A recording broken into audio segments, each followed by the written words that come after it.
Hello, and welcome to Resilient Security in a Remote World. This is about using asymmetry for defenders, as opposed to the historical and some might say dominant reality in the cyber world, where asymmetry favors the attackers. I think we're all tired of hearing that there are those who've been hacked and those who don't know it. And so, with that said, our goal is to try to get to a more resilient security profile and to more resilient security in general. My name is Sam Curry. I'm the Chief Security Officer for Cybereason, and I'm a visiting fellow at the National Security Institute. It is my great pleasure to speak to you today as a security professional, and I really am passionate about the mission that I have personally to try to reverse this advantage that attackers have and to try to equip defenders all over the world in a community of defenders to try to be more effective and to expect victory in cyber conflict. So the agenda for today is we'll look at the role of cyber. And what is it that cyber is supposed to do for us? What are some of the changes we can expect with a new environment? And perhaps a little bit into how attacks are evolving and what does it look like when this is done well. So our goal in cyber is, in fact, to stop threats. It's not to win the detection contest. It's not to find the most esoteric of threats. It is to get these as close to the point of origin as possible. The term breach, I think, is abused in the public eye. We tend to say things like uh, infrastructure breach and mean the exact same thing as a material breach or simple leakage of information on the part of perhaps an HR professional. And so I think it's really important to say that there's a big difference between when an infrastructure is penetrated and when something bad is done. And that it is our goal in security, first of all, to be compliant and to follow regulations and rules. Secondly, to put the right reference architecture in place to be as resilient and to prevent as much as possible. But we also would be deluding ourselves if we didn't realize that the bad guys are adaptive and that they seek to try to get around any defenses we put up. And so we must look for them, realizing the most ingenious of opponents is not any machine ever made, it's human beings. And our job in cyber, the main function for why we exist, is to stop those human beings.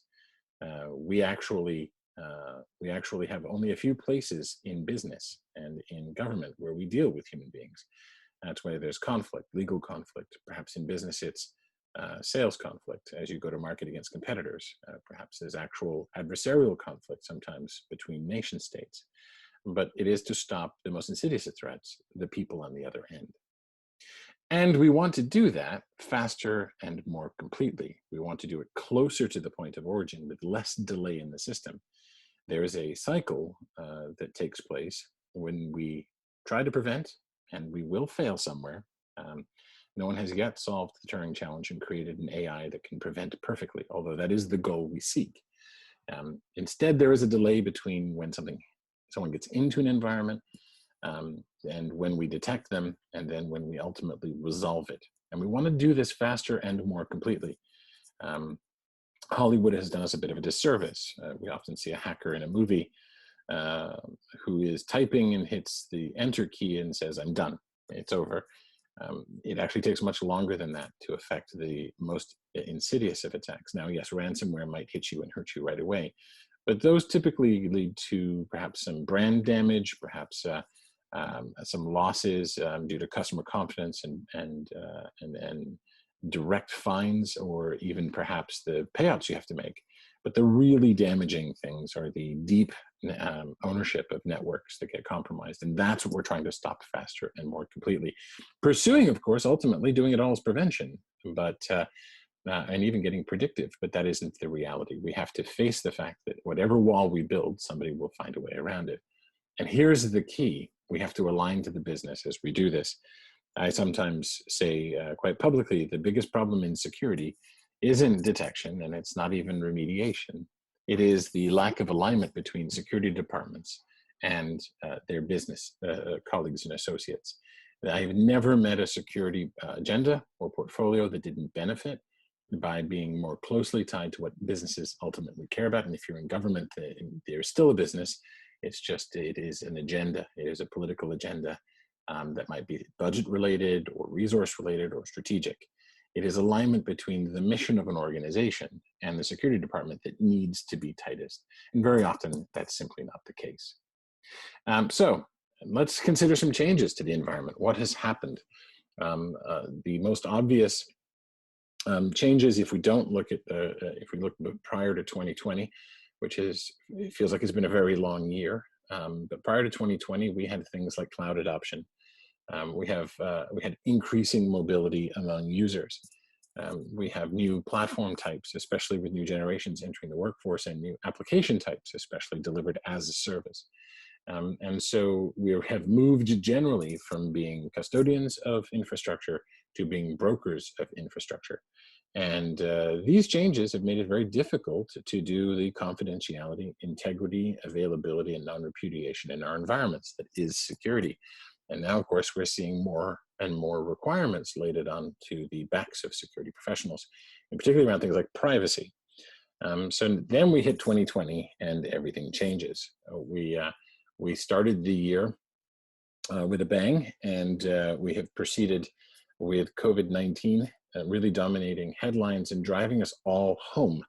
And so that cannot be ignored. We have gone from progressively going more remote, which is, of course, one of the main points of this conversation, to being almost fully remote. We went from a work in the office environment to a work from home environment. And more we are, in fact, heading into a work from anywhere world. But we also have seen tensions geopolitically. We have seen trade wars, we have seen macroeconomic reduction, we have seen fights over the IP associated with COVID-19, and we have seen things like botnets and Bitcoin mining, and even a presidential election in the United States with potentially global ramifications. And so it is impossible to discuss cyber without some form, way, shape, or form, looking at the wider context. So what did yesterday's enterprise look like? I think it's fair to say that yesterday's enterprise was dominated by a perimeter. I think we've heard for 15 or 20 years the perimeter is dead, but it wasn't. It's still there. It still exists. To some extent, it shrank. It got closer to the user. It got closer to the user's device. But we still fundamentally had a trusted and a not trusted zone. And so if you look at yesterday's enterprise, I think this thinking of on the inside is okay, on the outside is bad is still there. We do get occasional reminders. We get reminders that phishing is huge and the insider threat is always present, which really feels like a betrayal of trust, and indeed it is. It's either the insider actively being distrustful or treasonous, or their rights and privileges being stolen and abused. But that was the model that we were used to. So how does that change with today's enterprise? Well, today's enterprise, I like to think of has to be almost internet cafe ready. We have to assume that the infrastructure is compromised and compromisable and cannot be trusted. So we go from a world where we say, here's where the safe zone is and here's where the unsafe zone is, to there is no safe zone. The perimeter, in effect, has shrunk down to the laptop and has now gone even smaller than that, or the phone, or the tablet. It has now shrunk down to the person. And so we try to beef up the trust in the individual. We try to do better authorization. And we try to get more data autonomy. We are being required at the same time as we are decentralizing, that we become more prescriptive and able to say what happens to data, who can see it, and how is it controlled. And so this is the new enterprise. And I refer to the phase that's coming up as, hopefully this doesn't date too quickly, but we've gone from pre-COVID-19, still in the tail end of the perimeter thinking, into a COVID-19 work from home world, where suddenly the VPN help desk ticket queue soared like it was 2001 all over again, or the password reset requests soared, into a phase 3 where we potentially could be working from anywhere, bouncing in and out of the office, perhaps having to shelter in place in a hotel, in any number of places, and be able to say, I need to be able to connect over what's available. I need to be able to still get my job done. I need to still connect with my family. I need to still live my life or be a student. And so that's the challenge today. And that means remote work is key, that we effectively have to be able to work regardless of platforms. We have to be able to have a persistent and consistent form of identity. We have to be able to make the attestations that we need, and we need to make sure that when we're hit, that we are in fact attacked, that the damage is mitigated and limited. In the phase 2, in this middle of the COVID, return to home, if you will, and working from home, most of the bad guys, as we'll discuss in a moment, they have gone for the low-hanging fruit. They've gone for things like phishing and DDoS attacks and the simple attacks, which have always worked in the past, but it's almost like there was a run on it. It is now is the shelf life before it expires. Use it. And now they've invested, as we'll see, in some more insidious forms of attacks. And we can expect new things to be targeted rather than just the traditional in the next phase, as R&D on the dark side has ramped up.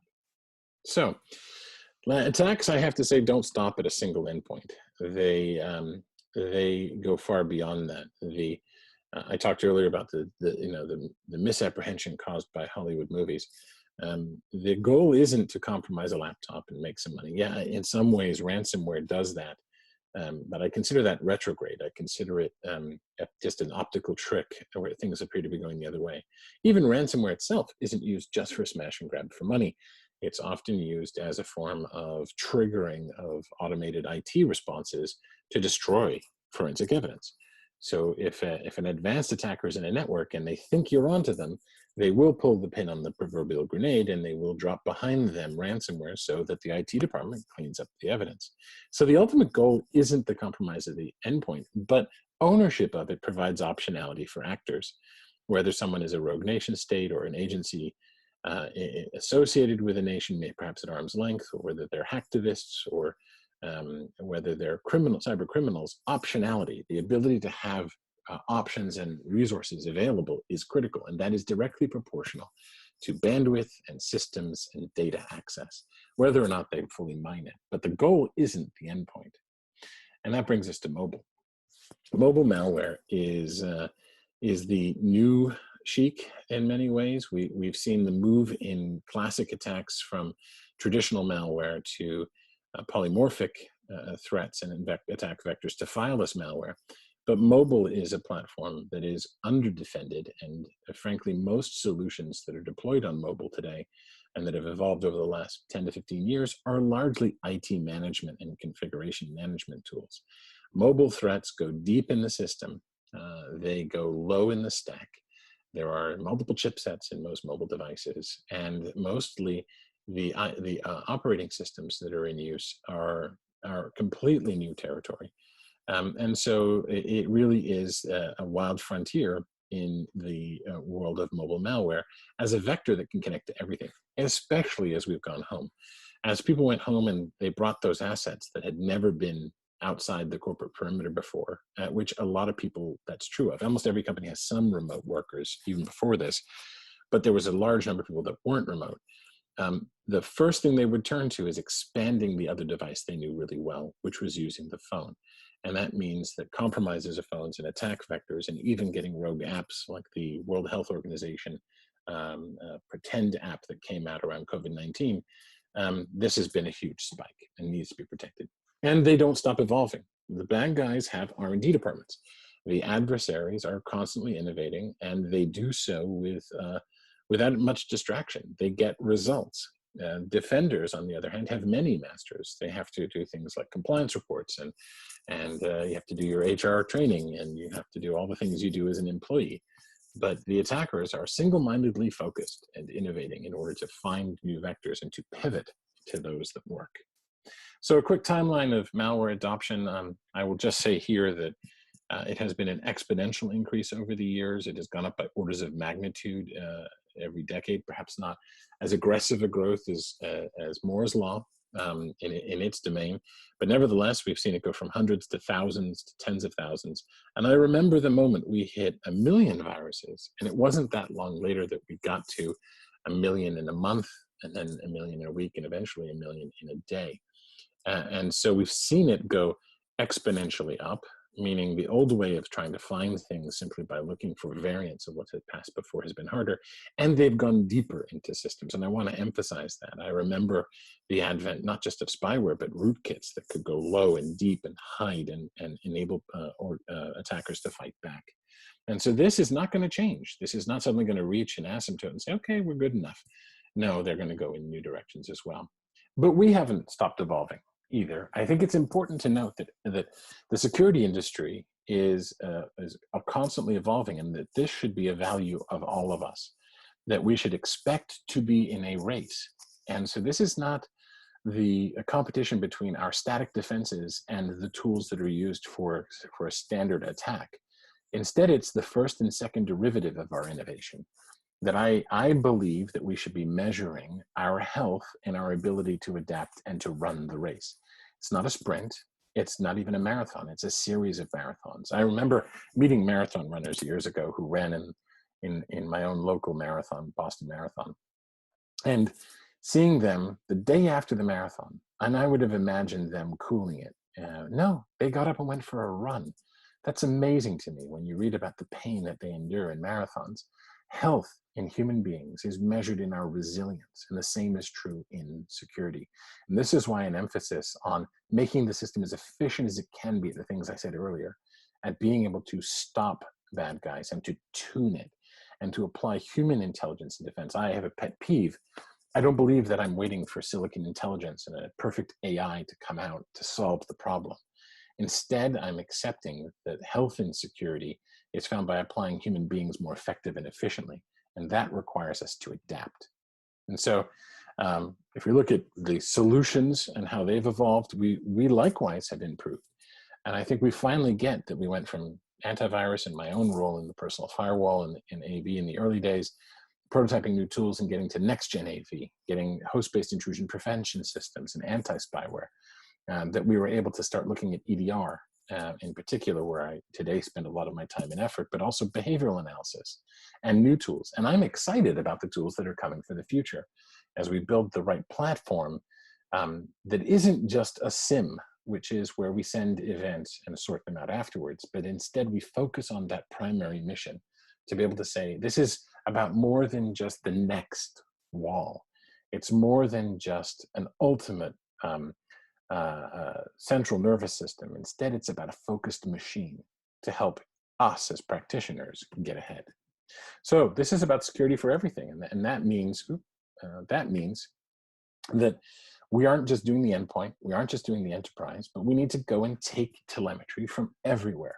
It has to come from the Internet of Things, it has to come from the medical world, it has to come from things like drones, it has to come from services, it has to come from all over, and it has to be put into a platform that is behaviorally sorting intelligently and assisting the human. I hope the A in AI comes to mean assisted intelligence as opposed to artificial intelligence, because the intelligence, the carbon-based Mark I human being who's an analyst, can be made a more effective cyber warfighter than we can ever get for the foreseeable future, an AI to do it for us. It is a far more complex game than chess or even Go, the cyber conflict of the 21st century. Now, one day we will solve the Turing challenge, and assuming that that is a benign artificial intelligence and assuming that it wants the job of analyst, it can do that, and we will be able to retire.